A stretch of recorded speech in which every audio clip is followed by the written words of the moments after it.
All our stories are created for entertainment purposes only. Our marriage began nearly 3 years ago.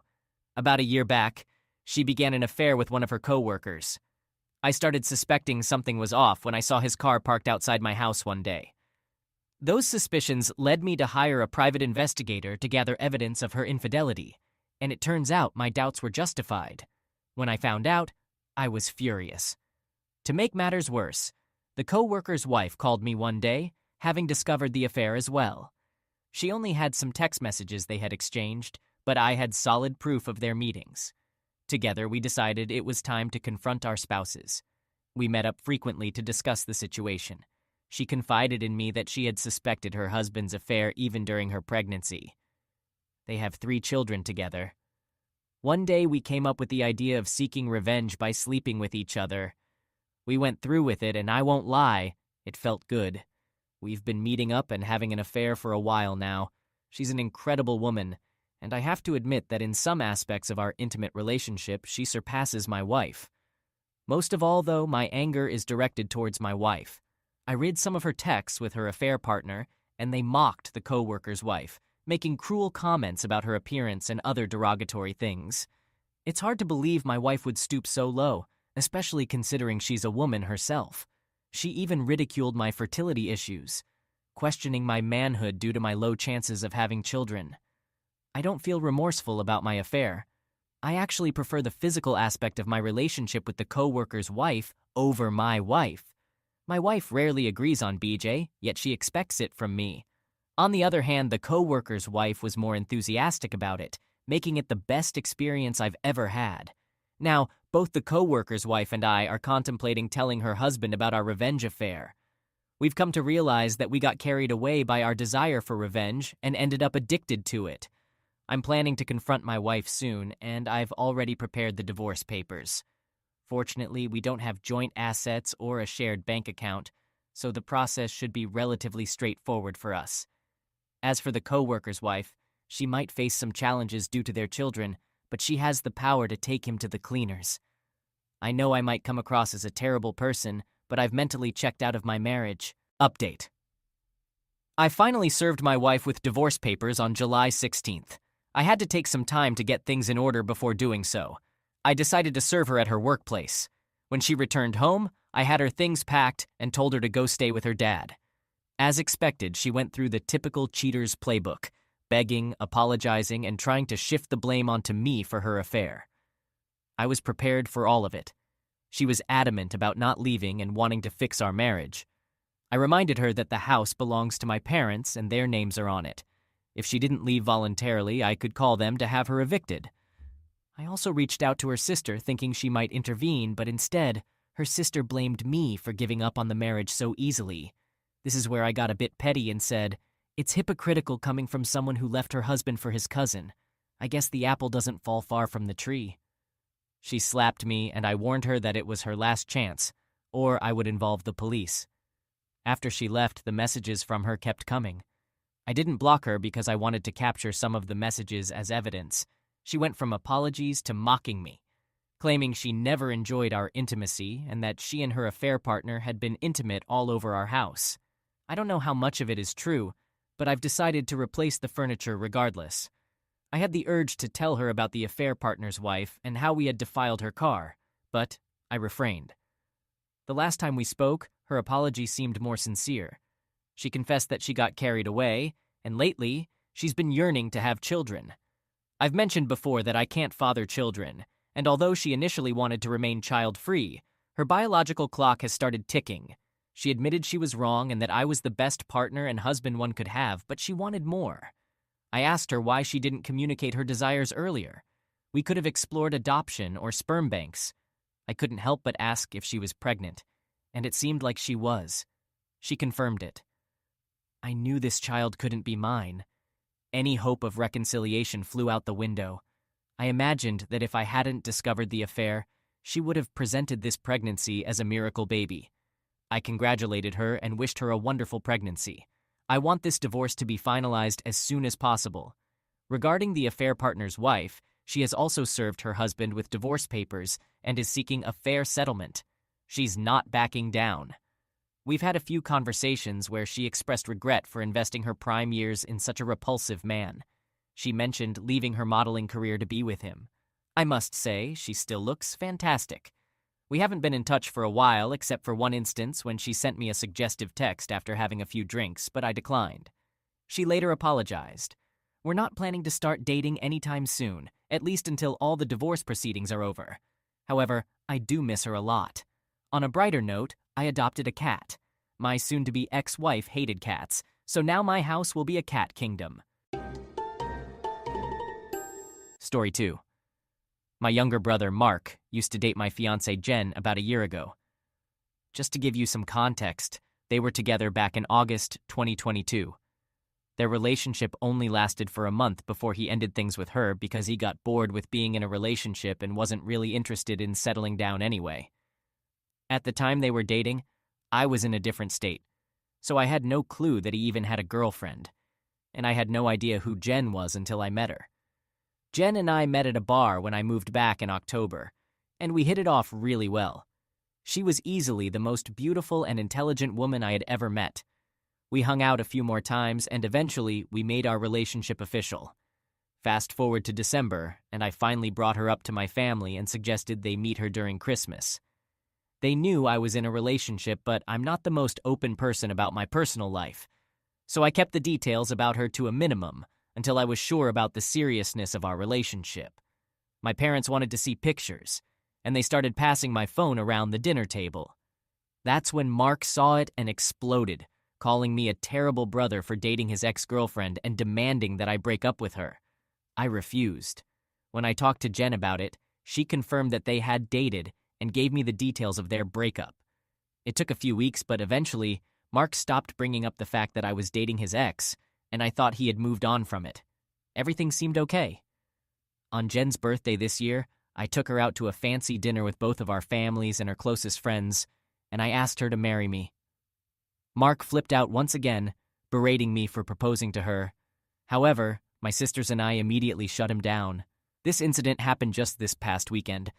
For the past 2 months, Mark had been relatively quiet about the whole situation.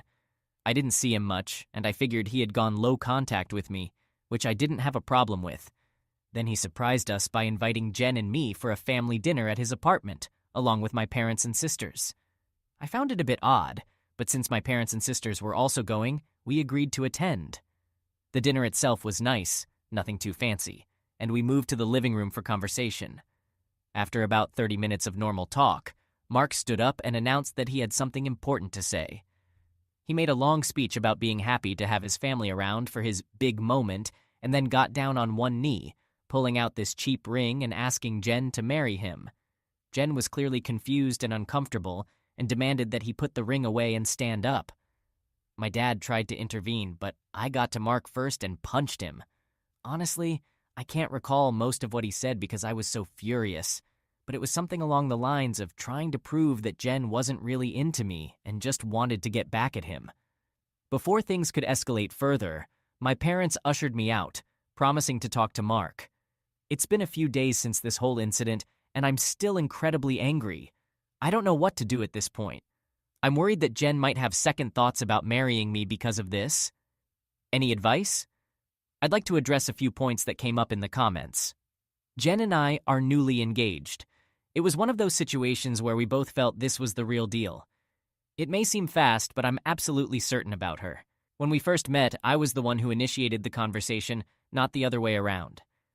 I'm not sure if she knew or suspected that we were related somehow. When I found out about her past with Mark, I asked her, and she claimed she had no idea. I didn't have a reason to doubt her, but I must admit that Mark's rather intense reaction does make me wonder.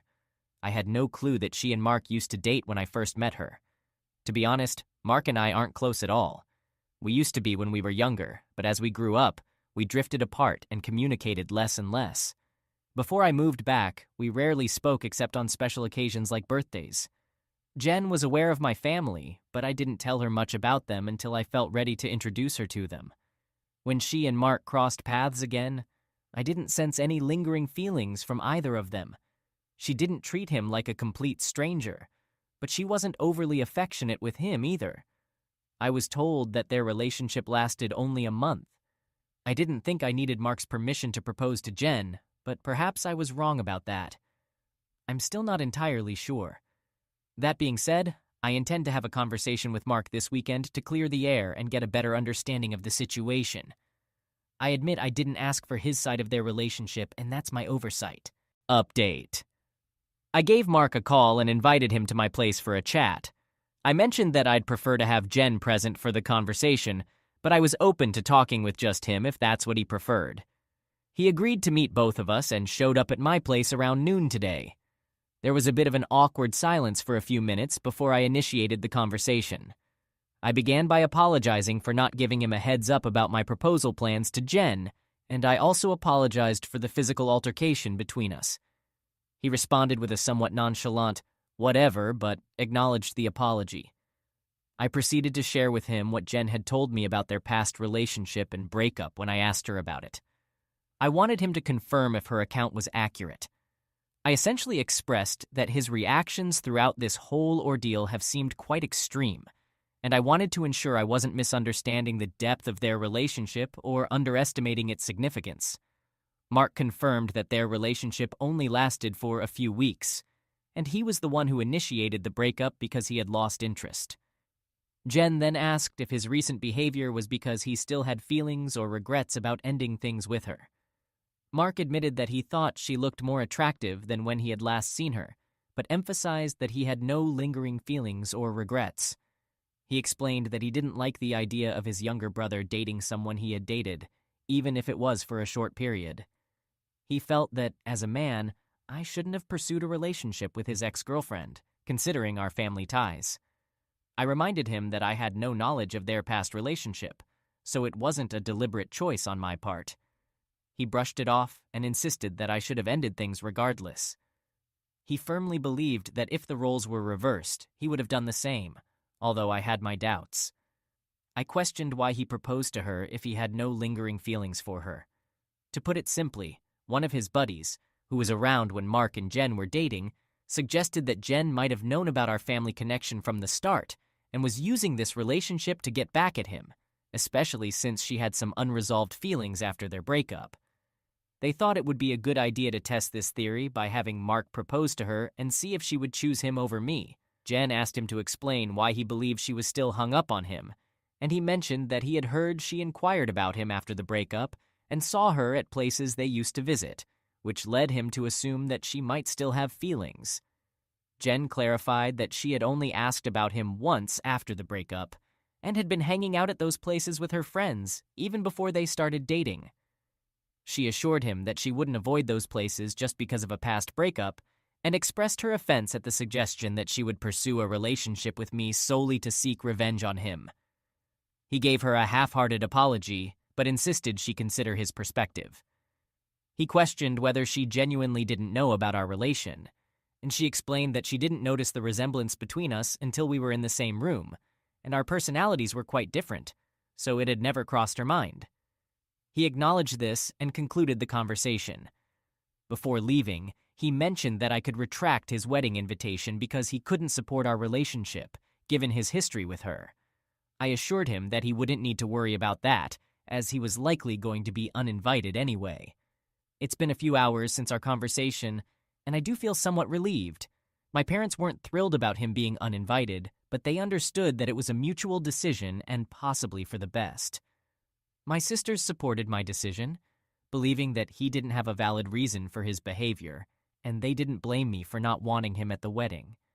At this point, I plan to limit my contact with Mark, and I doubt he'll reach out to me anytime soon either. Here's the update on the situation. So I've kept my distance from Mark since our last talk. We haven't reached out to each other, and we've only interacted during family gatherings. Currently, my mom is upset that Mark is still not invited to my wedding. The issue came up during my younger sister Sophie's, 22 female birthday celebration.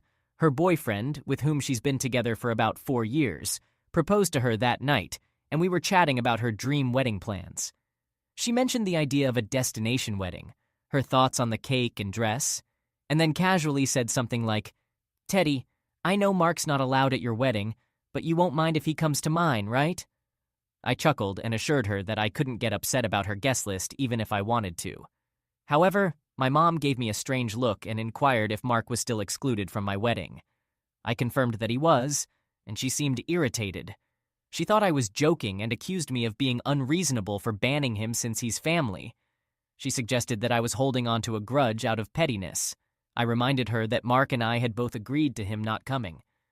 I also pointed out that this wasn't the right time to discuss my wedding since it was Sophie's special day.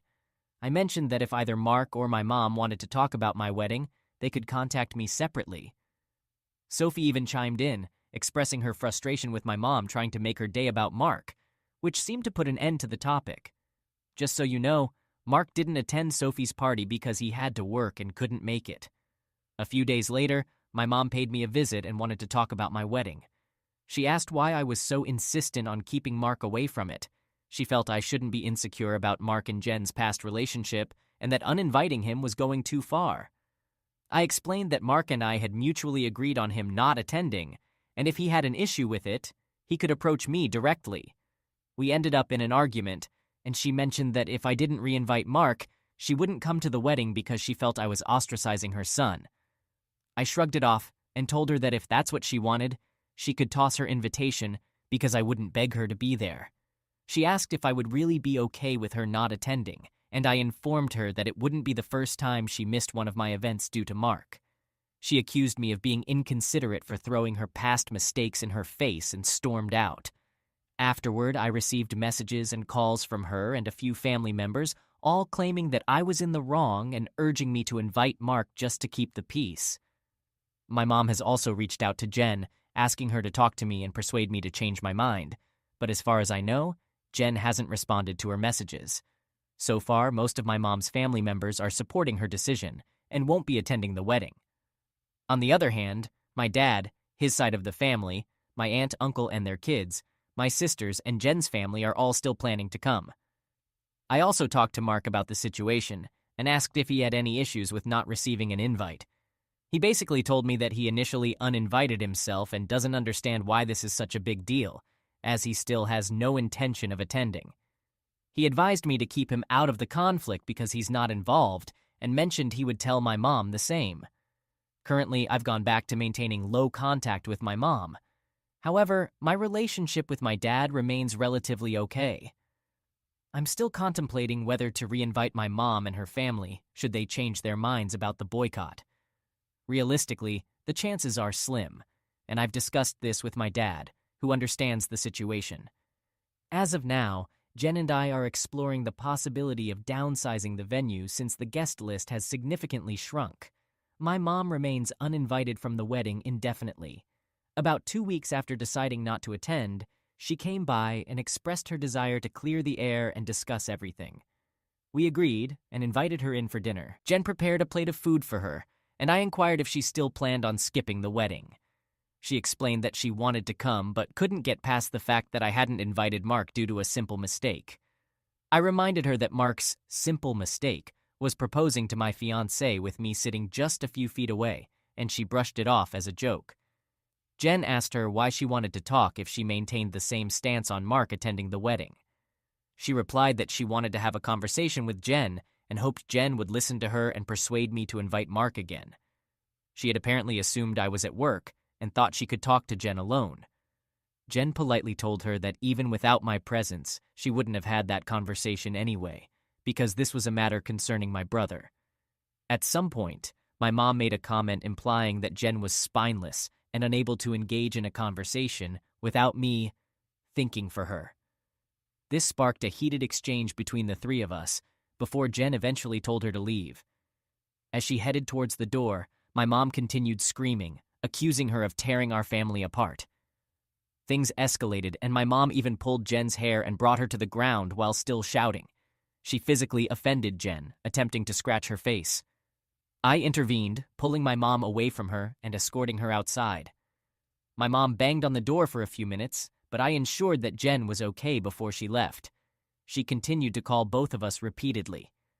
Once I was certain that Jen was fine, I sent a text to my mom, making it clear that she shouldn't bother reaching out again because we have no intention of ever speaking to her. I also called my dad and sisters to inform them of the incident. My dad seemed surprised and tried to make excuses, mentioning that my mom had been stressed about the situation for a while. My sisters, on the other hand, seemed to expect my mom's outburst, as they described her as always having been a crazy buy, and offered to come over and check on Jen. I asked Jen if she wanted to press charges, but she declined, expressing her desire to cut all contact with my mom permanently. I pointed out that she should still consider talking to the police since she was physically offended, but she doesn't want my mom to get arrested. Fortunately, my sisters and Jen's mom came to comfort her, and she's doing okay now. My mom is blocked on all communication channels unless Jen decides otherwise. I'm not sure how to proceed from here. Jen is against involving the police, but my sisters and I believe it's necessary if only to have a record in case of future incidents. In an update, some people asked about my strained relationship with my mom and why I hadn't been open with Jen about my parents. I thought it might help to provide some background on our complicated family dynamics. As some of you mentioned, my brother Mark was the favored child in my mom's eyes. She didn't make much effort to hide it. Our parents didn't spend much quality time with my sisters and me, often leaving us with a sitter. However, they would frequently spend time with Mark, taking him shopping while we stayed home, or buying him his favorite food and toys separately from their regular shopping trips. Mark typically received better things than the rest of us. He'd get new, expensive clothes while ours were thrifted, or brand new toys just for him, whereas we had to share our old toys with each other.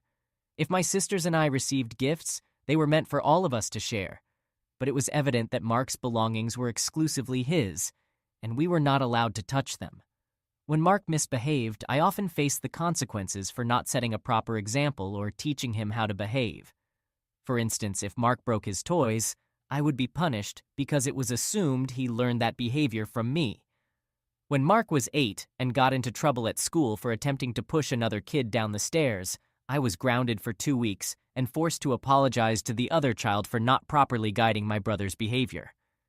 When I turned 13, I started pushing my parents to give me an allowance. They agreed on one condition.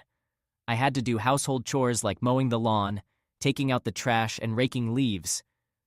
In return, they'd give me around $25 a week to help me save up. However, things changed when Mark noticed I was getting money, and he begged our parents for an allowance too.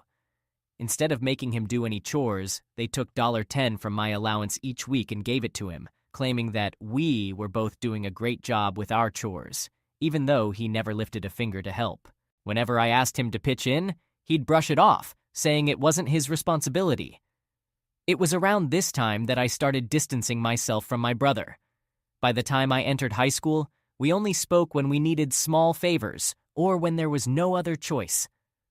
I got my first job at 17 because I wanted to buy my own car and have money that my parents couldn't make me share with Mark. My older sister Maggie helped me open my own bank account and taught me how to budget and save my earnings wisely. Finally, at 18, after a lot of hard work, I got my first car. However, when Mark got his driver's license, my parents asked if he could use my car for transportation and extra practice. Reluctantly, I agreed, and things were okay for a while. Mark would use my car when I didn't need it, and he helped maintain it reasonably well. But when he started pushing for our parents to buy him a car of his own, my mom approached me and demanded that I give my car to him because he needed it more. When I refused, she threatened to kick me out. That night, we had a heated argument, and she ended up giving my car to Mark, forcing me to transfer ownership within a few days. Since I had nowhere else to go at the time, I reluctantly went along with it. When I graduated from high school, both of my parents skipped my graduation ceremony because Mark didn't want to sit through it just to watch me receive a diploma. My mom didn't want to leave him alone for the night, so I only had the support of my sisters and my aunt and uncle, who wanted to take me out to celebrate. Unfortunately, they had to bring me home upon my parents' request, as they had prepared a dinner to make up for missing the ceremony. However, I couldn't eat the meal because my mom had placed shrimp and chicken on the same serving dish, and I'm allergic to shellfish. In my first year after high school, I worked 2 jobs to save up and buy myself another car. When the new school year started, I moved away for college and decided to cut off contact with my parents. They, mostly my mom, tried reaching out through social media and my sister Sophie during the first few months, but I ignored them. I even warned Sophie that I'd cut her off too if she kept trying to mediate. When my mom couldn't reach me through Sophie, She attempted to contact my older sister Charlotte, and a few times through Maggie and Mark. I even threatened to file a restraining order for harassment, although it was just a bluff because I had no idea how to do it. Nevertheless, it managed to scare her off, and the most contact I had from her over the years were occasional holiday texts.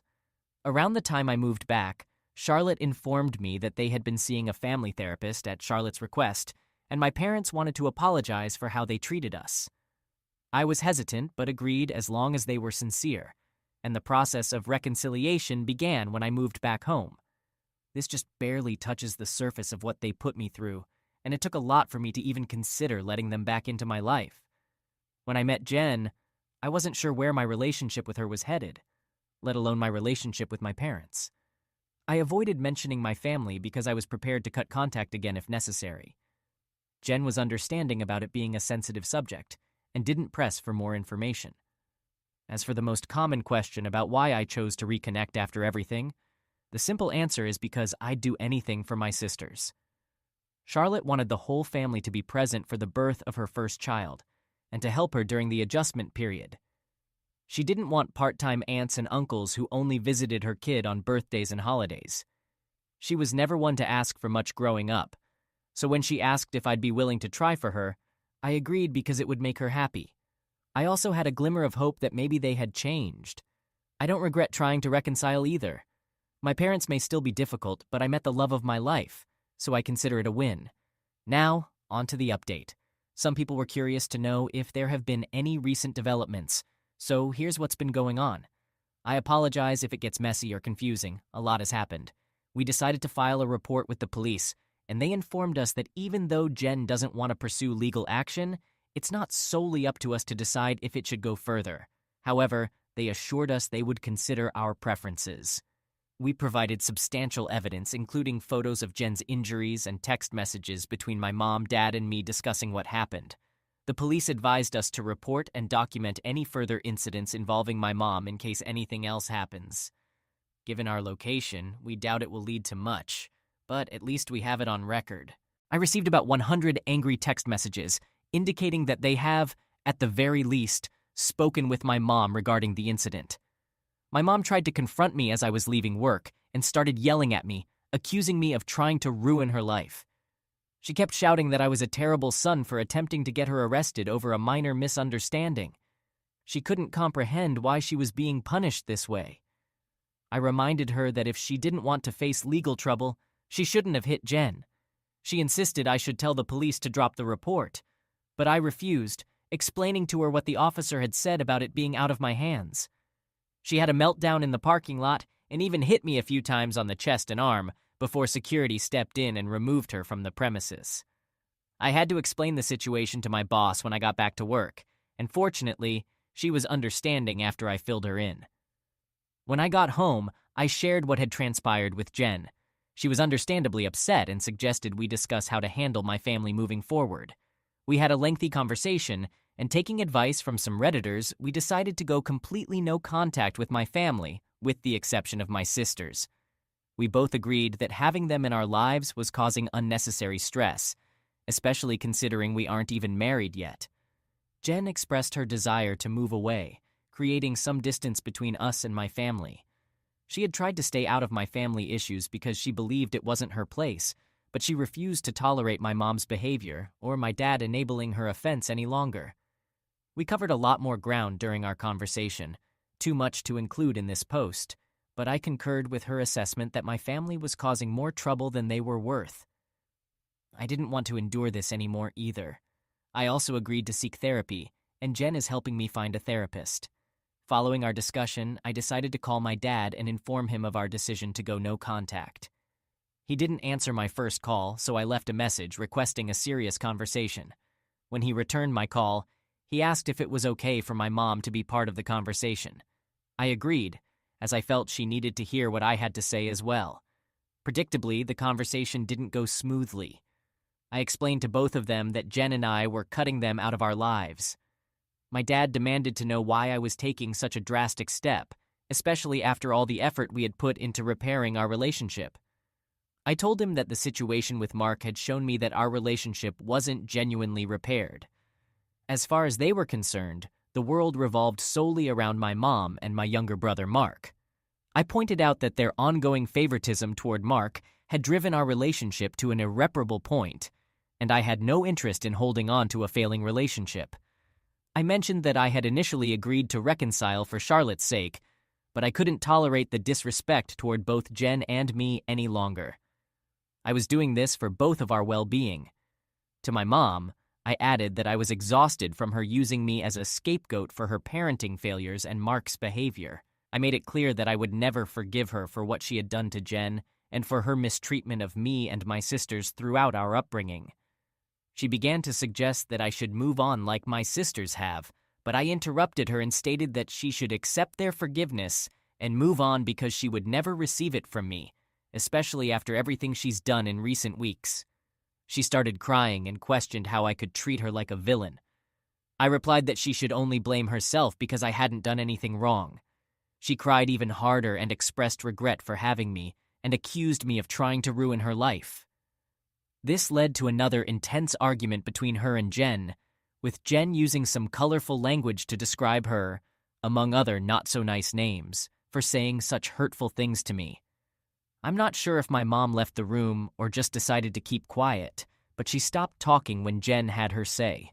My dad expressed his disapproval of being shut out of my life and asked me to empathize with my mom's perspective. He mentioned that she was also struggling because her kids were at odds, and he believed I was being unfair by punishing her for her challenges in raising and caring for us. He concluded by saying we were a family, and I shouldn't let past mistakes hinder our ability to move forward together. I responded by telling him that my mom had only ever cared for Mark and herself, and there was nothing he could say or do to change my mind. I also informed him that he could decide whether to keep my number, but I would be blocking him and my mom on all platforms, and I wouldn't reach out again before hanging up. Afterwards, I composed a lengthy email in which I attached the link to my posts and uninvited everyone except my aunt, uncle, and my sisters to the wedding. I hadn't shed tears in a long while, but Jen comforted me while I cried after sending the email, assuring me that we would be okay. My sisters also reached out to me after reading the email. I apologized to Charlotte for not being able to continue reconciling as she had hoped, but she reassured me, saying it was okay, and not my fault that I had to cut them off once more. The reaction from my family has been quite mixed. Some are upset that I shared family problems on a public internet forum, while others are angry at my parents because they had no idea it was this bad. The most recent person I discussed everything with was Mark. He inquired if I was cutting him off as well, and I told him I wasn't, but I wouldn't be making extra efforts to reach out to him either. He didn't argue and simply wished me well with the wedding, and we haven't spoken since. Currently, Jen and I are in the process of finding a new place to live. Our plan is to relocate closer to Jen's brother, who lives about 3 hours away from our current location, in a city we both like.